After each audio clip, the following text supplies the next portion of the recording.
Vous avez entendu parler du durcissement migratoire de l'Europe, mais derrière ce mot un peu abstrait, il s'est passé des choses très concrètes en juin 2026, des lois qui viennent d'entrer en vigueur et qui changent les règles du jeu pour des millions de personnes, des centres de renvoi hors des frontières de l'Union européenne, des expulsions plus rapides, des rétentions qui peuvent durer jusqu'à 2 ans et même, pour la première fois, la possibilité d'envoyer des migrants déboutés dans des pays qui ne sont pas les leurs, 3 textes majeurs en moins de 3 semaines.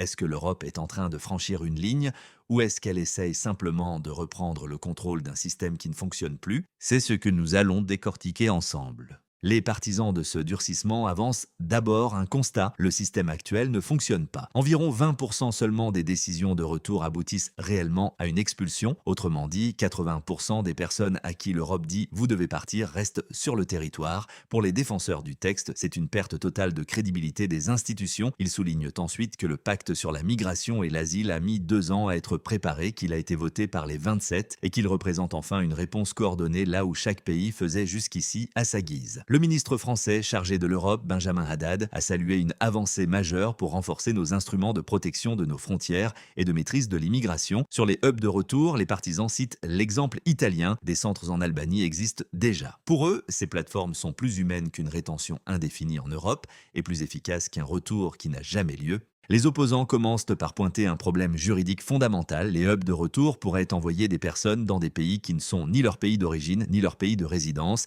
ni un pays où elles ont le droit d'entrée. Pour les ONG, c'est une violation du droit international. L'organisation humanitaire International Rescue Committee a alerté que le règlement pourrait ouvrir la voie à de nouveaux centres de détention offshore et créer des zones d'ombre juridiques. Sur la rétention, les critiques sont fortes. Le texte prévoit un allongement possible de la détention jusqu'à 24 mois dans certains cas, y compris pour des situations très contestées impliquant des familles ou avec enfants ou, en dernier ressort, des mineurs non accompagnés. Les ONG craignent qu'une demande soit plus facilement rejetée parce que le pays est présumé sûr, alors que certaines personnes peuvent y être menacées en raison de leurs opinions, de leur religion, de leur genre ou de leur orientation sexuelle. Et côté politique, à l'annonce du vote, des députés européens ont scandé « Renvoyez-les » dans l'hémicycle, une scène qui a choqué une partie de l'opinion européenne. Voici ce qui s'est passé concrètement dans l'ordre. 12 juin 2026, le pacte européen sur la migration et l'asile entre en vigueur. La plupart de ces règlements s'appliquent directement dans tous les États membres depuis cette date. Parmi les changements visibles, un filtrage obligatoire à la frontière en 7 jours maximum pour vérifier identité,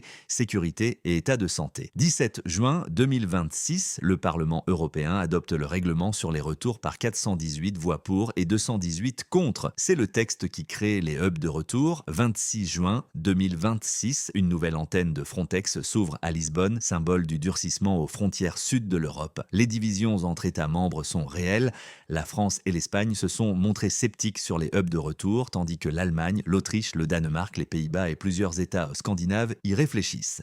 Des destinations comme le Rwanda, l'Ouganda ou l'Ouzbékistan ont été évoquées, sans accord confirmé à ce stade. Ce tournant s'inscrit dans une tendance plus longue. Cette logique d'externalisation n'a cessé de s'intensifier depuis l'accord UE-Turquie en 2016, qui prévoyait que les personnes arrivées irrégulièrement en Grèce soient renvoyées vers la Turquie.